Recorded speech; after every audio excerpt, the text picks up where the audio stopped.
nous devenons les meilleures versions de nous dans la diaspora, si nous nous levons pour changer la donne, changer notre façon d'être, de nous comporter, transformer notre identité, si nous devenons des prospères, pas des suspects, ce que je viens de dire est très fort. Vous savez, il y a des communautés, il y a des pays dans ce monde, quand on voit une personne qui me ressemble, c'est-à-dire ma complexion, vous me regardez, vous comprenez ce que je veux dire, on le voit tout de suite comme un suspect. Quand vous marchez dans la rue, vous passez à côté de certaines personnes, vous verrez que ces personnes vont cacher leur sac. C'est une réaction inconsciente peut-être ou consciente, mais ça se fait énormément. Moi, je le vis parfois et je connais des personnes qui le vivent aussi. C'est des réflexes qu'on a par rapport à nous. Ça veut dire que les gens nous considèrent de prime abord comme des suspects, pas comme des prospects. Un prospect en commerce est une personne qui a la capacité ou qui est plausible de devenir un client. Donc, être un prospect est une bonne chose. Être un prospect pour une société est une bonne chose parce que ça veut dire que vous avez un potentiel pour cette société. Ça veut dire qu'on vous considère comme une personne avec un bon profil qui va ajouter de la valeur à cette société. Alors, étant donné qu'il y a des diasporas qu'on considère d'une certaine façon, ce que je nous conseille, c'est de travailler sur nous pour devenir des prospects, afin que les gens arrêtent de nous considérer comme des suspects. Parce que quand vous entrez quelque part dans une banque et qu'on vous regarde et on vous considère comme un suspect, de prime abord, vous n'avez pas beaucoup de chance. Vous n'avez pas beaucoup de chance que les opportunités et voilà, les services qu'on donne à plusieurs personnes qu'on vous les accorde. Parce que vous êtes amoindri de 25 ou 30 ou 50% de vos chances juste par votre apparence. Donc, ce que moi je conseille parfois aux gens, on va maintenant aller au conseil de l'image, c'est que vas-y, dress for the part. Dress for the part. Quand tu sors de chez toi, dress for the part. Les Anglais le disent pour dire habille-toi, présente-toi pour la circonstance. Présente-toi pour la circonstance. Soyons toujours bien mis, soyons toujours propres. Vous me direz, c'est pour consolider les préjugés des autres. Non, c'est pour sauver notre situation. Dans la vie, parfois, c'est la sagesse. C'est la sagesse. Dress for the part. Tu vas au travail, habille-toi pour la circonstance. Habille-toi comme un professionnel. Les personnes qui le font, ces personnes, elles réussissent.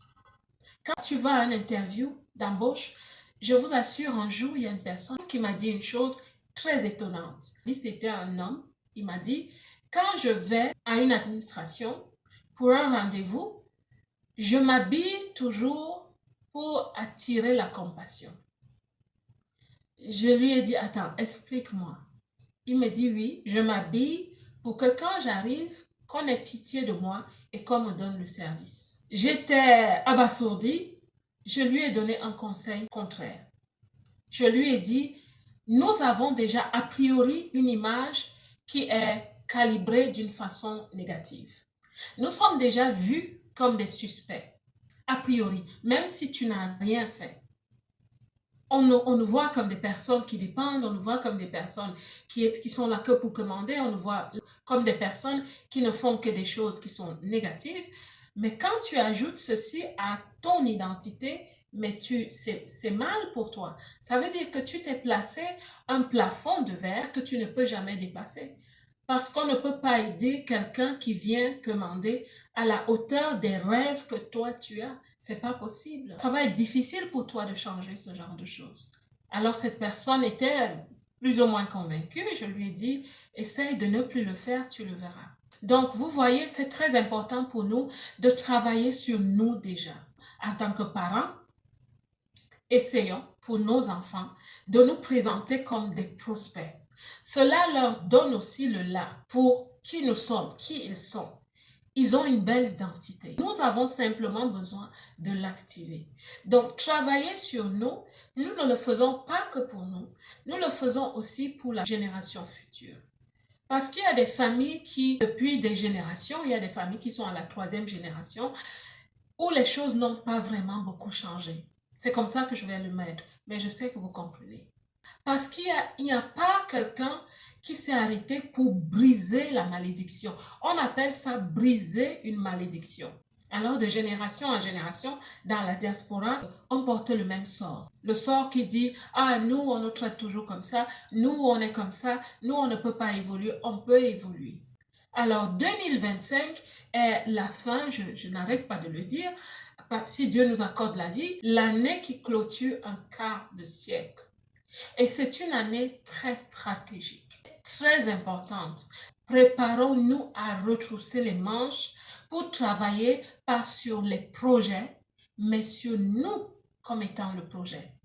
Nous sommes notre premier projet dans la vie. Le premier projet que nous devons réussir. Et quand je parle de nous, je parle de notre identité. Est-ce que les compétences que nous avons aujourd'hui peuvent nous aider à réaliser les rêves que nous souhaitons réussir? Est-ce que les projets d'entreprise que nous avons à cœur, nous avons les épaules assez fortes pour porter ces projets? Est-ce que nous pouvons le faire? Ce n'est vraiment pas de la victimisation, c'est le constat. C'est un constat que nous devons relever parce que réussir loin de chez soi n'est pas facile. Certaines personnes sont déjà alignées pour travailler sur elles, continuer de travailler, ayez des activités, mais je vous assure, si vous souhaitez être des personnes en 2025 qui ne tournent plus en rond, qui ne sont plus au même seuil, sur le même palier, des personnes qui vont émerger, surtout en 2026, je vous assure, il est important de prendre le taureau par les cornes et de travailler sur nous de façon systémique, de façon structurée. La belle diaspora, que Dieu vous bénisse. Quant à moi, comme d'habitude, je vous aime.